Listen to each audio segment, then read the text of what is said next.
Welcome to April's Garage. I have always wanted to go to Goodwood. It's on the bucket list. Tyler doesn't like flying anymore. No, I fly too much. I hate it. It's miserable. It is kind of a long flight, but I feel like this is worth it. And one day, I'm going to convince him to go. I'm probably going to have to drug you. Well, we're on the plane so much, I'm just visibly sick every time I get, I don't know if it's psychological now, where I get sick every time I'm on a plane, or I've developed motion sickness, but I hate airports, I hate airplanes, and it just makes me violent. Anyway, there's the two Goodwoods. There's the Goodwood Festival of Speed, which is, most of the modern cars, and then there's the Goodwood Revival, which is the vintage one. That's so cool, because everyone gets dressed up in the old school clothing and stuff, and they're all fancy. Everyone's got accents. That's where it's at. And there was a collector car auction there. It was Bonhams. And it was a very old school British, I feel like they're all wearing the Sherlock Holmes hat and have the pipes and all that stuff and bidding on the cars, But you played Sherlock Holmes in high school, so you could do it. You could pull it off there. I did. One more reason why we need to go. No, we should not go. But the cars were pretty cool. And they had some big wins as far as sales. There's one huge miss, a really cool car that didn't sell. But overall, I would say it's a pretty successful event for them. And I pulled up the top 9, and then the honorable mention, there's a couple others I wanted to mention. So, you ready to get started? Okay, let's go. So, number 9, I suppose, of the top 9, 1939 Bentley, 4.5 liter.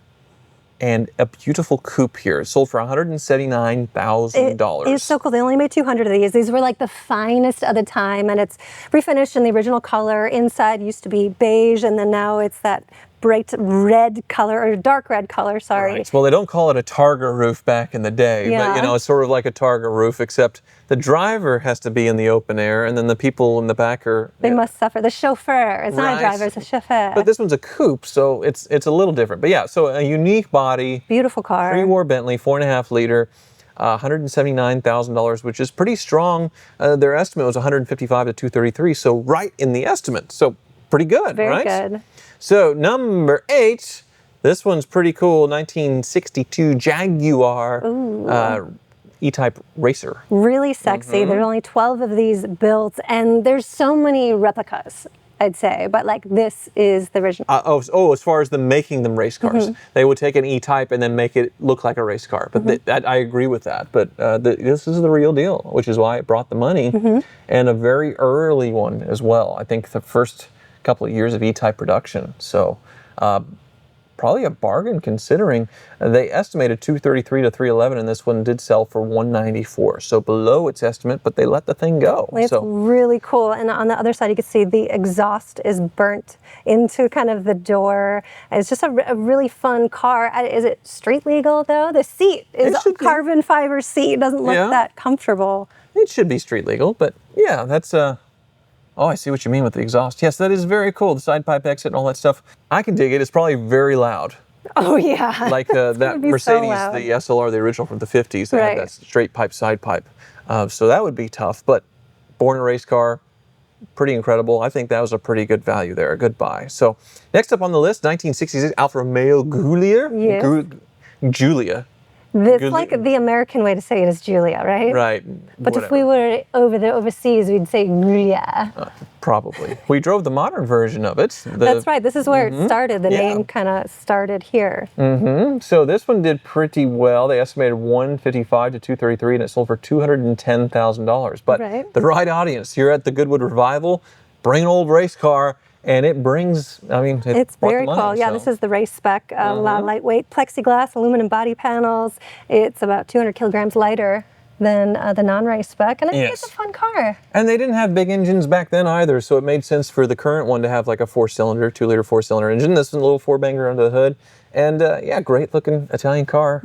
Alfa Romeo today, they're chasing this They're still making the Giulia. They're still making it. It's not really, It's not selling well, but they're continuing on with the name. They keep it going. So this one, pretty good number, $210,000. But next up, we have a Healey, 1948 Healey Elliott. A Healey Elliott Alvis edition, coachwork by Samuel Elliott. Yeah, so Elliott is the coachworker's name, Sam. He's a good actor with that voice. Ooh, he is. Continue. I found another one for April here. I'm going to guess this is not the original color.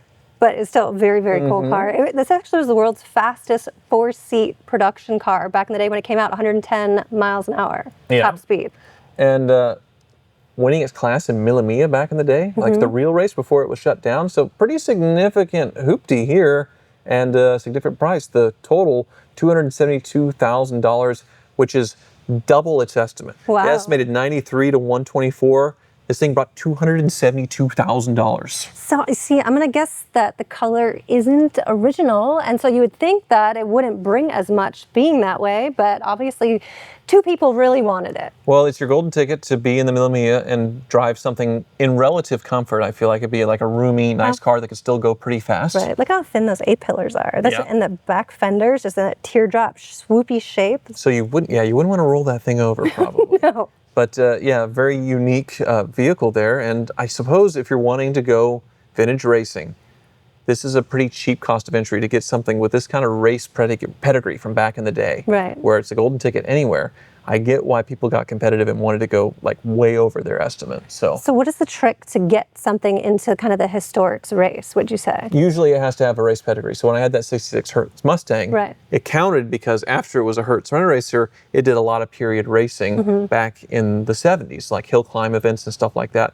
So back in the day, it was a race car, and that's how I was able to get into a lot of these events with real Shelby R's, which are like $500,000 cars. Right. Even though mine was just a Hertz car, it had that old pedigree and was able to get in because it was actually a vintage race car and had some of that, the race logbooks of things that it was entered in. So right, that's great. So these will get you right in there. This will get you in, so that's why the rich people paid up for it. So next up, 1954 Aston Martin DB2 drophead coupe. Ooh. So this one sold for $280,000, which is at the low end of its estimate. And yeah, DB goes from 1, 2, 5, 6, 7. Most people love the 5s because it's the James Bond. Right. I've had the 7 and the 9. Yeah. And I haven't had 11s or anything, that kind of stuff. But yeah, so early Aston Martin history here.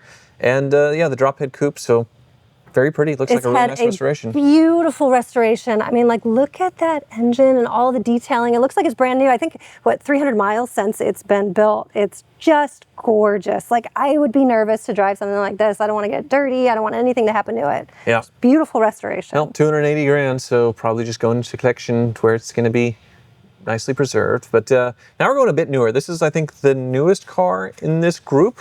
1973 Ferrari 365 GTB. It's gorgeous. Yeah. I love these Ferraris with that long shark nose look, and it's just so sexy, and just kind of the back ends cut off in that teardrop little bit of a shape, and it's a gorgeous car. So this one well below its estimate. 506 to 584 is what they were estimating. It sold for $419,000. So maybe the wrong crowd for this Ferrari, since there's a bunch of stodgy British guys buying old British race cars, and this one's love it. A little new and a little Italian. Well, I don't know. When these came out, this was the most expensive production Ferrari ever at the time, and it's pulling numbers still. I'd rock this. I think it's absolutely stunning. It's classy. It's sexy. It will elevate you to be driving one of these. As far as having that, 12-cylinder, and then you have a back seat, so it's kind of roomy as well. This works for me. These V12 GT cars. So you're going to trade in your Gullwing? If I had to sell my Gullwing, this would be on the list probably. Right? Something cool and vintage like that to ruin my life. There'll always be some kind of old car to ruin my life, right? So next up, we're back to British. Old British 1951 Jaguar XK120 Competition Roadster. And this one, they estimated 467 to 623. Went a little below that, $428,000. But this one's pretty significant. Right. Yeah, it was the 11th overall in Le Mans. And there's some modifications on it in the hood. There's actually some holes so they can check the oil and the water pressure on there. Really? Yeah, it's pretty interesting. So they didn't have to pop the hood because they said it's a Jag, and like we just need holes to look inside. You can see on the pictures, there's some little holes right there in the hood. Very nice. And actually they kind of blacked out some of the chrome back in the day so it wouldn't dazzle at night and be distracting. Interesting. So yeah, a real Le Mans racing vintage Jaguar. Right. So it brings the money, $428,000. Very, very cool. But it got beat out by something, I guess, quite a bit newer. So this is newer than the Ferrari, but still a vintage race car. 1977 TOJ sports racing prototype. And this one is another one way over its estimate. Right. So the estimated 272 to 350, it sold for $483,000. It is really, look at the back end on it and how the wing goes all the way. It almost extends further from the body of the car. It's really, really cool. Yes. You got the period correct livery all over it. I mean, is this something you still want to take to the track, though? It looks like it's made for the track, it's obviously. It's another one of those vintage race cars that is really fun because it's a Ford Cosworth engine under there. So you can have, easy fixes relatively with that. But also, its period racing pedigree is pretty good as far as it being, I think, what they call this, like the World Sports Car Championship back in the day, something like that, where it was a really cool series back then. The cars were very cool. This will get you excited. It was the fastest naturally aspirated car back in the day. Interesting. I did not know that. It certainly looks, very neat, very 70s. I feel like, Steve McQueen and Paul Newman would be blasting these things back in the day. That'd be so fun. Next up, we're getting kind of expansive. 1956 Maserati. I think this is the second most expensive car to sell. 2000 GT Coupe. So Maseratis now are kind of a punchline of their used hoopties that you can get for very cheap. Well, not this one. Back in the day, what would you say is the generations people still want Maseratis where the values are still there? Basically this 50s, right 60s. Here. Yeah, that's about it. I guess the Marac can be a little bit more in the 70s, but now, not anymore. The depreciation's pretty unreal. So, and then what's Maserati going to do with not having Ferrari-derived engines? And anyway, we'll see what happens. But so they estimated this one $779,000 to $1.1 million. So it went below the estimate, but still pretty strong, $654,000. Ooh, there's some money going on over there. So I love the wheels. There's lace wire wheels with that knockoff style on them. It's a pretty sexy car. Yeah, but it's not a Ghia or a Pininfarina design house. It's something I haven't heard before. Carozeria? Okay. Carozeria. Carozeria. There we go. We're going to have to work on our pronunciations before we go to Goodwood, or else we'll get kicked out. Get those stupid Americans out of here. Carozeria Alemán. Oh, anyway, I give up. So big money, but the number one did crest well over $1 million, and it's British. It's a 1960 2000 Aston Martin DB4 GT Zagato, and it sold for $1,462,000. Yes, that's one of two factory-approved builds that was made in 2000, but that body style is back from 1966. So, is it a replica, April? It sold for $1.4 million. It's built by Aston Martin. It's a continuation. It's a continuation. I don't know, is it a chassis original from the batch they first made of those 19, because they made 19 of them back in the day? Nope. I think they allocated 23, only 19 got built. Right. There was a body laying around, this was one of them. Is it a replica, though? April hates replicas, so that's the thing. I hate replicas, and I can't say that because I'm sitting here wearing fake eyelashes and blonde hair with extensions. I'm kind of replicating something, so I'd be a hypocrite if I'm saying that. But replicas, I love things that are original and how they were born. Okay. Well, I guess that's why you like me, and I'm all getting cracked and You falling are apart all here. original, I would say. Very much, other than a little cool sculpting for the double chin. That's the only thing. It's true.